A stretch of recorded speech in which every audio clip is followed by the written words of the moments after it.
Hello everyone and welcome back to another Magical Moon video. As you can see, I'm here with Tiny Tim. The rain has set in and he's just come in and he's been taking the opportunity to have a good roll. And I thought it'd be a good time to catch up and just let you know what's been happening. And you know he's having that corrective shoeing from the wizard that is Gregory. It's going really well, but he does have those growing pains because things are being pushed to get them back where they need to be, and it's looking really positive. Now we're going to go on and meet up with a few of the other furries on the farm.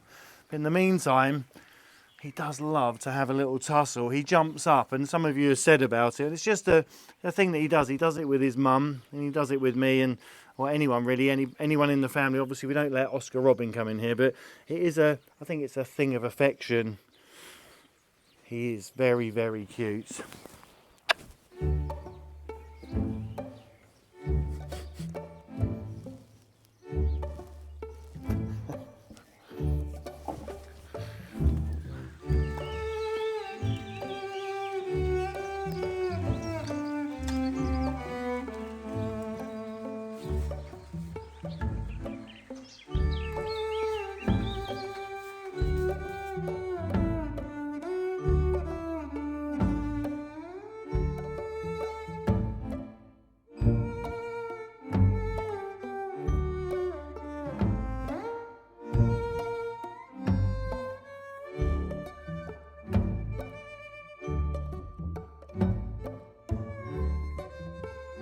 You might, well, don't blink because you might miss it. This isn't Tiny Tim, it is in fact Eeyore, his brother, his older brother.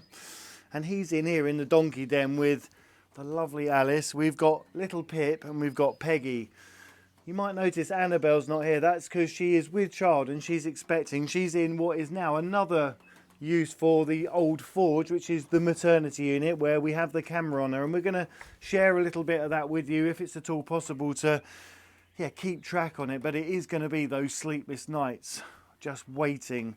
But as we know, Sweet Pea, when she had Tiny Tim, he was just there in the morning. We'd been up all night, and as we left for the school run, there he was. So it is tentative times at the moment. It's exciting times ahead. It's great to be able to share it with you guys, and these have really settled in as a unit. And Alice is doing so well. When she came, she was really, really malnourished. She was a little bit, her conformation is slightly odd. She is a true poitou, as you can tell by her beautiful large ears and those lovely fluffy bits dangling from her. She would have had those long dreadlocks, but you might remember Jenny went extensively, had to do lots and lots of work to relieve what was a true underlying. It was all matted and all knurled together. It was like a really heavy felt, and Jenny carefully removed it all, and as you can see, it's growing back, and it will turn into that lovely, very distinctive coat that this breed has.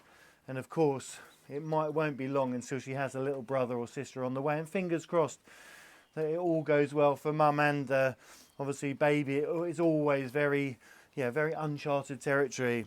But these guys at the back, they've always been a bit better. They're do-gooders. They've been all right. So little Pip, she's very vocal when you go to touch her and make a fuss of her. She makes lots of noise, and she's always talking to you.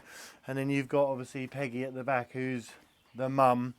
But when they came, Annabelle was feeding Alice and Pip at the same time, and she was at that time as well, they came from a horrific situation, but when they arrived, we got the vet to them, and they got all checked over, and they started to pick up, and they thrived on the environment here, and they've just gone from strength to strength.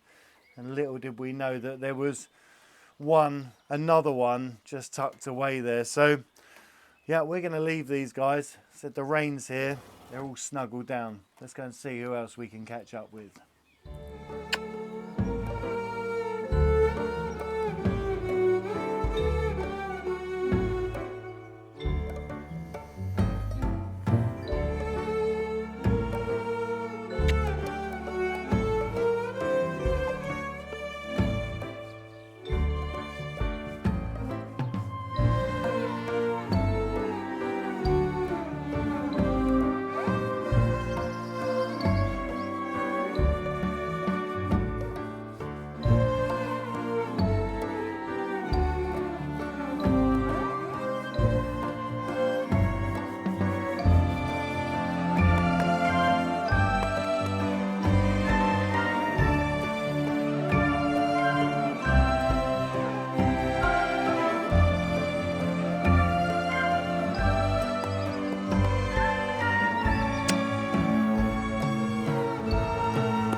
We are with the one and only Thomas, who is a true unit. He is a fine specimen of an Ardennes breed.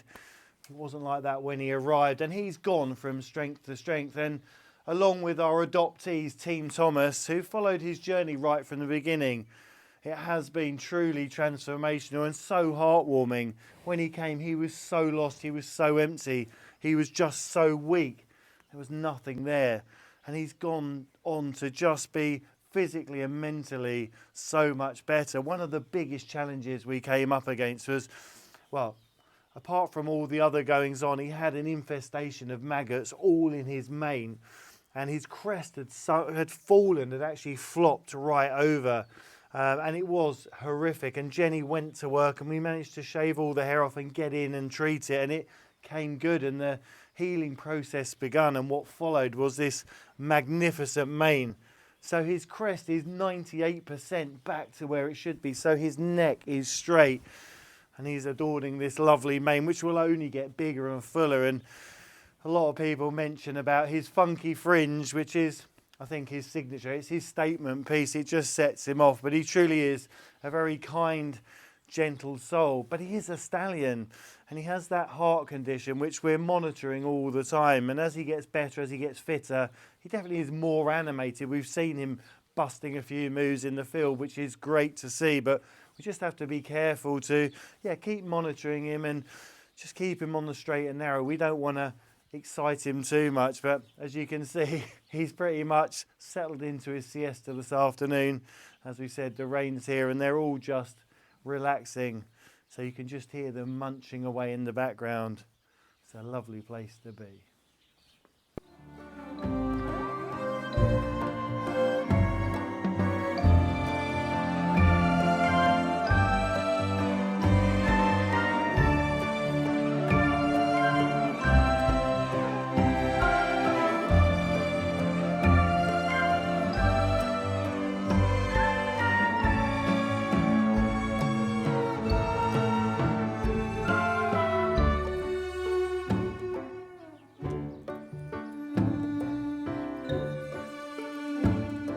So here we are with Charlotte and Grace, and as you can see, they've become quite grumpy old ladies as they've got older. 30 and 31, Charlotte is 31. They've been together for 20 years, but now Charlotte has taken it upon herself to bully Grace just slightly, so we've had to put this sniff board in between. But that doesn't mean when they go in the field, they're the best of friends. If we try to take one for a walk up the drive, they scream like they've been separated for hours. But actually, the truth is, she's just a bit more grumpy, doesn't have any tolerance whatsoever, and dear old Grace will just take any bashing that Charlotte sends her way. So they're doing really, really well. Those of you that have followed for a long time will know that they came in the most horrific condition. It was absolutely heartbreaking at the age that they were. To see them that the way that they were was just, you know, no animal should suffer that way. But as you can see, they're here. They have these little ropes across their stables, so it's nice and airy. They're literally looking straight onto the house. We can see them from the kitchen window. Charlotte's a little cheeky. She likes to step over the little line down here and she pretends that she's outside. She can't go anywhere. Well, she could, but she chooses not to. Shows just how content they are here on the Moon Farm. But they're wonderful, and it's because of all of your donations and all of your support and all of you guys that watch the videos and subscribe and comment, all of the things that you do. It gives these old guys the chance to, you know, retire in style and have the dignified end that they truly deserve. She's looking for a little bit of a nip, I think. We're going to go now. Nick's going to show you what's been going on with the new stables, and as you can imagine, it's been slightly rained off.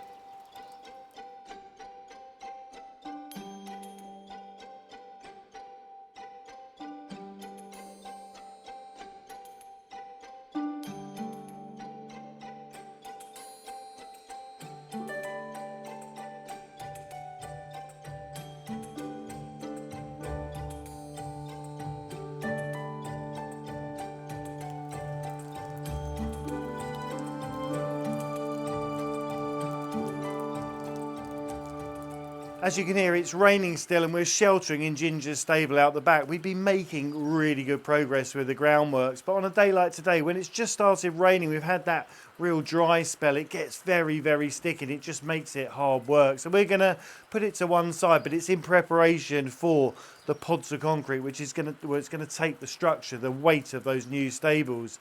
We were due to go there this weekend and get them back. We were going to go and take all the tiles off and then tomorrow follow up with Maxine, the farmer, to come, and he thinks he's going to be able to lift them in single complete panels and stack them all on his trailer and bring it back here. But we've had to, well, we've got to divert that, just delay it a little bit. Next week, the forecast is looking much better. So we can get on with this tomorrow.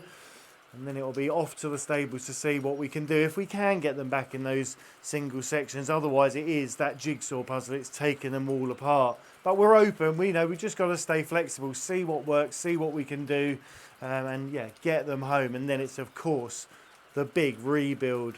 Thank you all so much for watching, for liking, subscribing, and of course, all the wonderful donations to our patrons, to Team Thomas, and everyone for being with us. Until next time, stay magical.